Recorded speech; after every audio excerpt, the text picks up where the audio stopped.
Hey everyone, it's Sam here with eFoiling, and today we are going to be testing and reviewing the all-new Marc Newson hand controller. We're going to be putting it up against the Fliteboard Standard Controller, taking it out, giving it a review, and yeah, letting you guys know all of its quirks and features.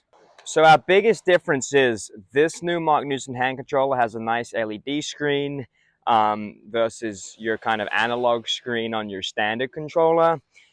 Turning the controllers on exactly the same way. You're going to hold mode and plus. Triggers feel the same as well. I would say you have a little more actuation in the Marc Newson hand controller, and then the strap as well seems to be a little more buoyant. It's got a little more flotation. We'll give that a test as well when we get out there.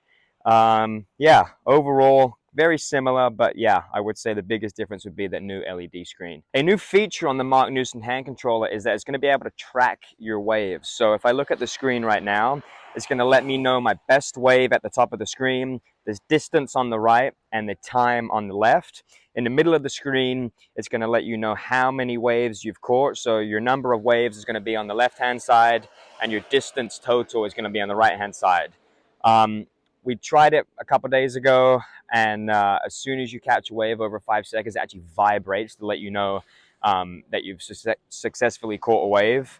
I would say this too is a huge, feature, again, benefit over the standard hand controller. So let's talk about price.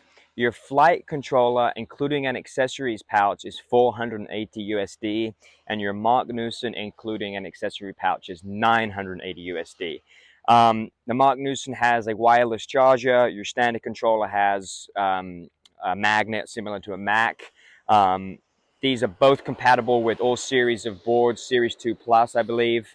And yeah, so it means if you have a Series 3 board or a Pro or an Ultra, you don't actually have to have a Marc Newson board to be able to use your Marc Newson hand controller.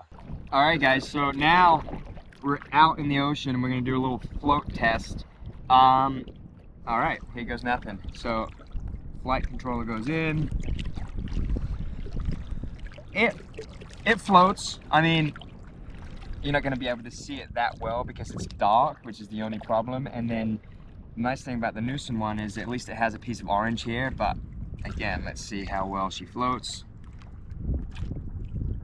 I mean, look, it passes the float test. You might want to put something a little more sturdy on it, but look, I mean, it does float. So they both pass the float test. All right, everyone, so we just took out the new Marc Newson hand controller and compared it to the standard controller, and honestly, this thing is great. If you want to catch waves, you can easily access your wave count while you're out in the ocean, and I mean, sheesh, that's worth its weight in money right here. If you're not wave riding, the standard controller is great. It's been around for the past 4 years.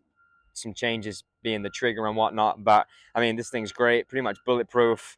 But yeah, we love the new Marc Newson hand controller. I think it's a must-have in anyone's quiver for those riding waves. And yeah, so all right, guys, thanks for sticking around. Look forward to reviewing some more product here in the future. Cheers.